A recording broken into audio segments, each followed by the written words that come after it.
ठाणे महापालिका क्षेत्रात मुंब्रा, दिवा, कळवा, माजिवडा, मानपाडा आणि वागळेतील काही प्रभाग समितींमध्ये महाराष्ट्र औद्योगिक विकास महामंडळामार्फत पाणी पुरवठा करण्यात येतो. महाराष्ट्र औद्योगिक विकास महामंडळाच्या पाणीपुरवठा योजनेच्या अंतर्गत 12वी गुरुत्व वाहिनीचं कटाई नाका ते कल्याण फाटा येथे तातडीचं दुरुस्तीचं काम हाती घेतल्यामुळे गुरुवारी रात्री 12 ते शुक्रवारी रात्री 12 वाजेपर्यंत एकूण 24 तास पाणीपुरवठा बंद राहणार आहे. या शटडाऊनच्या कालावधीत ठाणे महानगरपालिकेअंतर्गत दिवा, मुंब्रा प्रभाग क्रमांक 26 आणि 31चा काही भाग वगळता आणि कळवा प्रभाग समितीमधील सर्व भागांमध्ये आणि वागळे प्रभाग समितीमधील रूपादेवीपाडा, किसन नगर नंबर 2, नेहरू नगर तसंच मानपाडा प्रभाग समिती अंतर्गत कोळशेत, खालचा गाव येथील पाणी पुरवठा 24 तासासाठी पूर्णपणे बंद राहील. पाणी पुरवठा सुरू झाल्यानंतर पुढील 1 ते 2 दिवस कमी दाबानं पाणी पुरवठा होईल याची नागरिकांनी नोंद घ्यावी. ठाणे महानगरपालिकेमार्फत या पाणी कपातीच्या कालावधीत पाणी काटकसरीनं वापरून ठाणे महानगरपालिकेस सहकार्य करावं असं आवाहन ठाणे महानगरपालिकेच्या वतीनं करण्यात आले.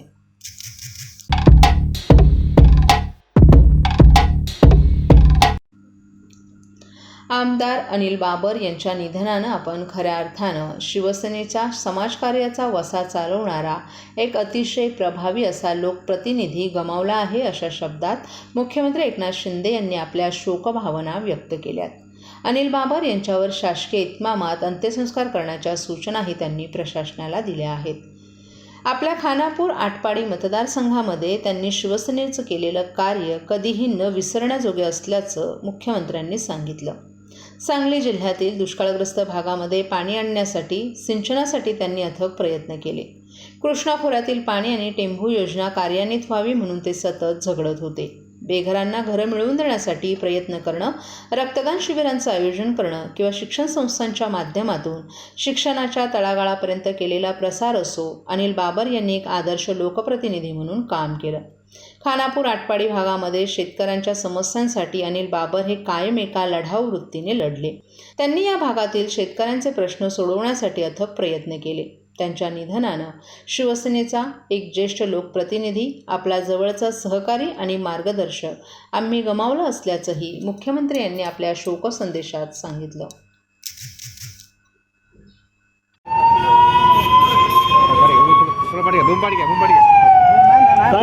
सर, अनिल बाबर यांचं निधन झालेलं आहे, आपण निघालेले आहात, काय वाटतं, आपल्या काय प्रतिक्रिया?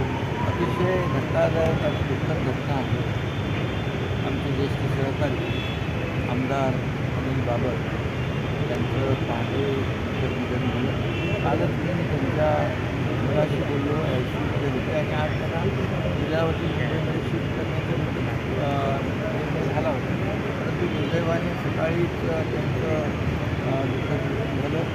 एक विश्वासू आणि प्रामाणिक सहकारी आणि ज्येष्ठ सहकारी आम्ही गमावला. खरं म्हणजे टेंभू योजना असेल, त्यांच्या मतदारसंघाचे अनेक प्रकल्प असतील, सर्वसामान्य लोकांना न्याय देण्याचं काम असेल, मतदारसंघामध्ये प्रश्न त्याला वाचा करण्याचं काम असेल, त्यांनी अनेक प्रकल्प आपल्या मतदारसंघामध्ये राज्य सरकारच्या माध्यमातून सुरू केले. अतिशय धडपडीचा माणूस, सर्वसामान्य माणूस आणि अतिशय साधा सोपा माणूस आणि स्वच्छ मनाचा आमचा सहकारी हरपला. फार मोठं न भरून येणारं त्याच्या कुटुंबियांच्या लोकांचे आम्ही सहभागी आहोत.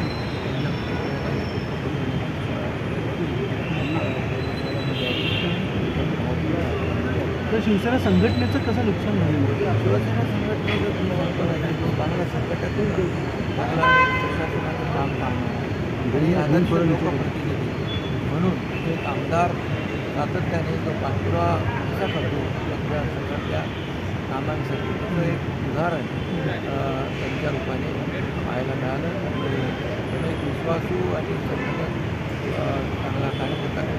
Thank you sir.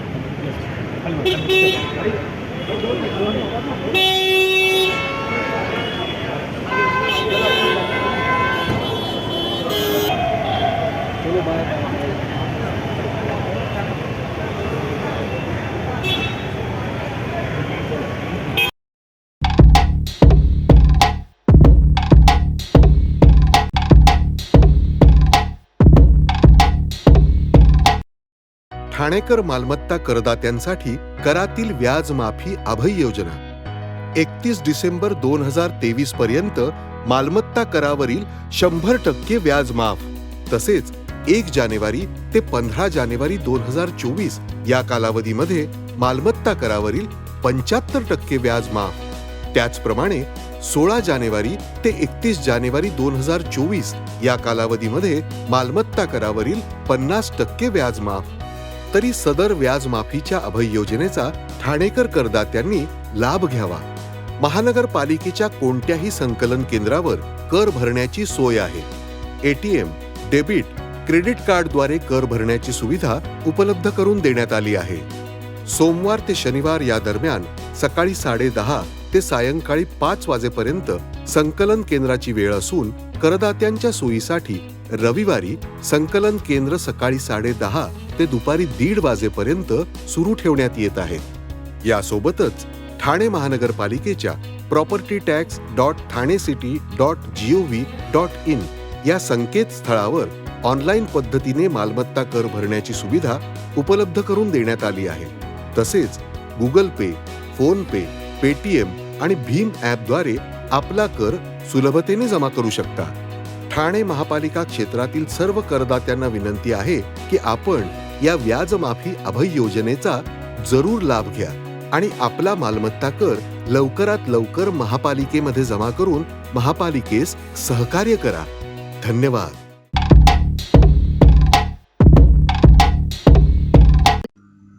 भिवंडी ठाणे मार्गावरील मानकोली गावात मदर लायब्ररी उभारली जाणार आहे. त्याकरिता केंद्रीय पंचायत राज मंत्रालयाकडून राज्य सरकारच्या माध्यमातून 2 कोटी रुपयांचा निधी ठाणे जिल्हा परिषदेस वर्ग करण्यात आला आहे. त्यामुळे लायब्ररी सुरू करण्याचं काम लवकरच सुरू केलं जाणार आहे. या लायब्ररीला आणखीन काही खर्च आल्यास त्यासाठीही निधी उपलब्ध करून दिला जाणार असल्याची हमी केंद्रीय पंचायत राज राज्यमंत्री कपिल पाटील यांनी दिली आहे. पंतप्रधान नरेंद्र मोदी यांची डिजिटल इंडिया ही संकल्पना आहे. या संकल्पनेतून देशभरातील 2,60,000 ग्रामपंचायतींपैकी 2,00,000 ग्रामपंचायतींचा कारभार डिजिटल करण्यात आला आहे. या डिजिटल ग्रामपंचायतीची कुठलीही कामं, विकास प्रस्ताव आदींचं कामकाज ऑनलाईन पद्धतीनं सिस्टमच्या माध्यमातून करण्यात येत आहे. ग्रामपंचायत डेव्हलपमेंट प्लॅन, पंचायत समिती डेव्हलपमेंट प्लॅन आणि जिल्हा परिषदेचा डेव्हलपमेंट प्लॅन तयार करून या ठिकाणच्या नागरिकांच्या समस्या काय आहेत त्या सोडवण्यावर सरकारचा भर आहे. त्यासाठी पंचायत राज मंत्रालयाकडून त्याला प्रोत्साहन आणि निधी उपलब्ध करून दिला जात आहे. कर्नाटक राज्यात केंद्र सरकारच्या पंचायत राज मंत्रालयाकडून 500 ग्रामपंचायती कारभार करत आहेत. त्या ठिकाणी मदर लायब्ररी विकसित केली गेली आहे. त्या धर्तीवर महाराष्ट्रातही लायब्ररी संकल्पना राबवली जाणार आहे. त्यासाठी ठाणे भिवंडी मार्गालगत असलेल्या मानकोली गावात मदर लायब्ररी उभी केली जाणार आहे. महाराष्ट्रात 28,000 ग्रामपंचायती आहेत. या प्रत्येक ग्रामपंचायतींची लायब्ररी या मदर लायब्ररीशी जोडली जाईल. या मदर लायब्ररीत 2,00,000 पुस्तकांचं वाचन ऑनलाईन करता येण्याची सुविधा असेल. त्याचबरोबर ऑफलाईन पुस्तकं वाचण्यासाठीची ही सुविधा उपलब्ध करून दिली जाणार आहे. इयत्ता 3री ते UPSCची परीक्षा देणारे विद्यार्थी या लायब्ररीचा लाभ घेऊ शकतात, असं पाटील यांनी सांगितलं.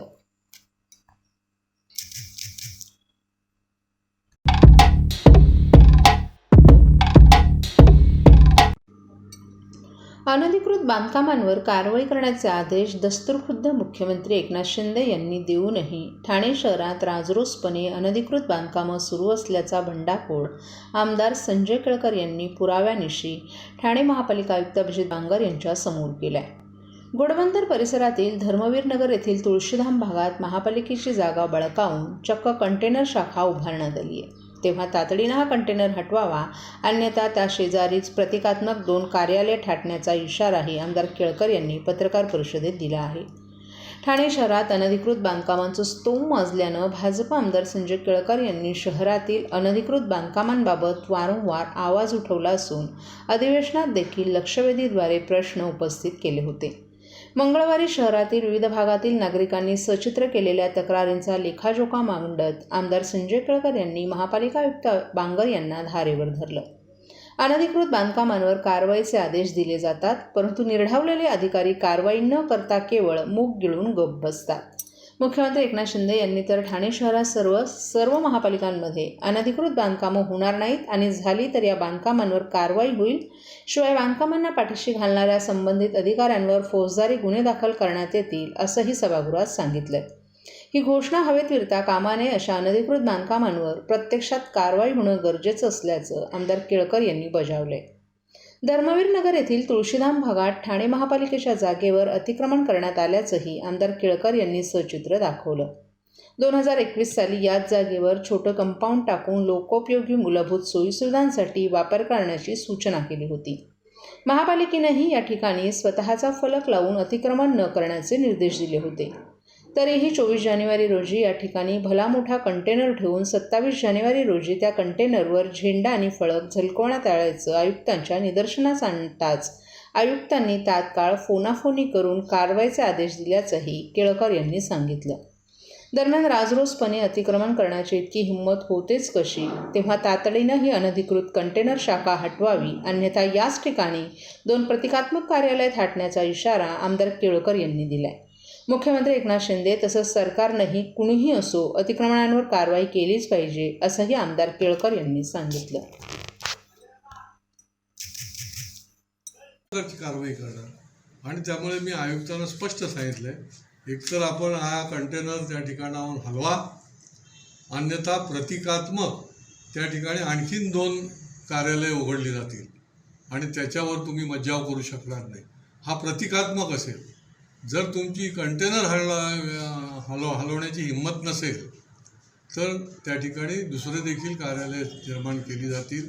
अशा प्रकारे स्पष्ट शब्दामध्ये आयुक्तांनी देखील 2दा सांगितल्यानंतर देखील अधिकाऱ्यांनी अजून कारवाई केलेली नाही. त्याच्यामुळे माझी माननीय मुख्यमंत्री आणि शासनाकडे विनंती आहे की याच्यावर शासनाने देखील कडक आदेश दिले पाहिजे की कुठल्याही अपार्ट फ्रॉम कुठल्याही पक्ष असो अशा पद्धतीने लोकांना जर असं निदर्शनास आलं तर ते योग्य ठरणार नाही आणि अशा पद्धतीचं अतिक्रमण हे लोकांना त्या ठिकाणी सोयीसुविधापासून वंचित केल्यासारखं आहे. त्या ठिकाणी पोलीस चौकी, त्या ठिकाणी जिम आणि बाळगोपाळांसाठी लहान मुलांसाठी खेळणी की ज्याच्यामध्ये त्यांना तिथे खेळता येईल, बागडता येईल, अशा प्रकारचा प्रस्ताव देखील होता आमचा आणि त्या ठिकाणी असं अतिक्रमण झालं आहे. त्याच्यावर तातडीने कारवाई करावी अशी मी भूमिका घेऊन त्यांना स्पष्ट सांगितलेलं आहे. दुसरा विषय